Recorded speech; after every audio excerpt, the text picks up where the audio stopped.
Hello, everybody, on the Saturday Inspiration Talk with Khyati, the girl with prosthesis.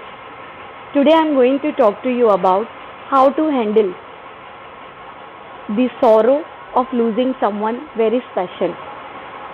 Before I talk about it, you all might feel that have I ever lost somebody so special?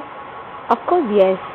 I'd lost my mom, and there is nothing in this world that can substitute the loss of mom. I was just 32 when I lost my mom. I was almost 8 hours distance away by road and around 5 hours distance by train when she passed away. It was just 24 hours prior to her passing away that I bided her a goodbye saying I'm going to come back in just 2 or 3 days to be with the family again. But she did not wait for me. It was very tough to cope up that situation.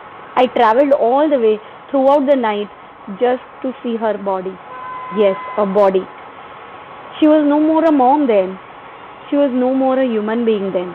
She was just a body without any soul, without any energy. I cried a lot. I started writing a lot. I started reading a lot. In fact, after a while, I went under depression as well. Eventually, in the Hindu way of religion, it is said that you should keep chanting the 15th chapter of Srimad Bhagavad Gita. I chanted that. And then with a quest to know that what is so special about this chapter that I should read about it. And I went into the depth of it. In fact, after that, I attended few sessions also on law of energy and law of attraction and various things. Eventually, what I summarized is total amount of energy in the universe remains the same. It is just the energy transforms from one form to another. The energy that regulates you and me is the same. The source is the same. Just that everything in this world that is made of energy is vibrating at various frequencies. So I had a eureka moment that my mom's soul is still there. My mom's form, physical form of energy is transformed to her soul energy. And once it is transformed to a soul energy, that energy is merged into the soul world. So it's the same soul which is beating inside me, beating inside you. So she's still there. Now just that from physical form, she's there in the soul form and right there inside me. And there is a logic that she's inside me. Because she is a soul, still a soul, a living soul. And this realization made my life really happy. Now whenever I think of her, whenever I think that I need her, I just close my eyes. I try to listen to me and I get the self-suggestions which probably she would have thought of to advise me. When I cook something which is her specialty, I actually remember her and I make it.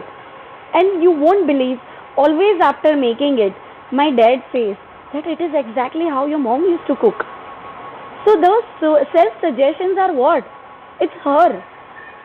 During, in fact, Matru Shrad, that I recently performed all the rituals for, on that day, I cooked everything that she would probably like to have.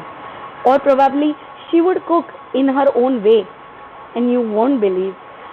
Everybody just felt as if her hands have come all the way to cook it and serve us. These all feelings are something will make you realize that they are still with you, within you.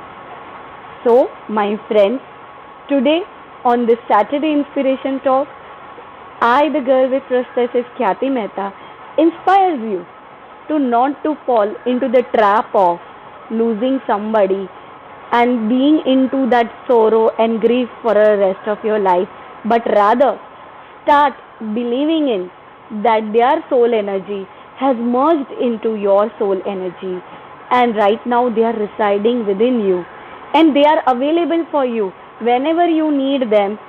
Just in the form of self-suggestions. Because, as I told you, that energy never gets lost. It just transforms from one form to another form. Let's remember our loved ones happily and offer them peace and to us a bliss. Wish you a very happy weekend.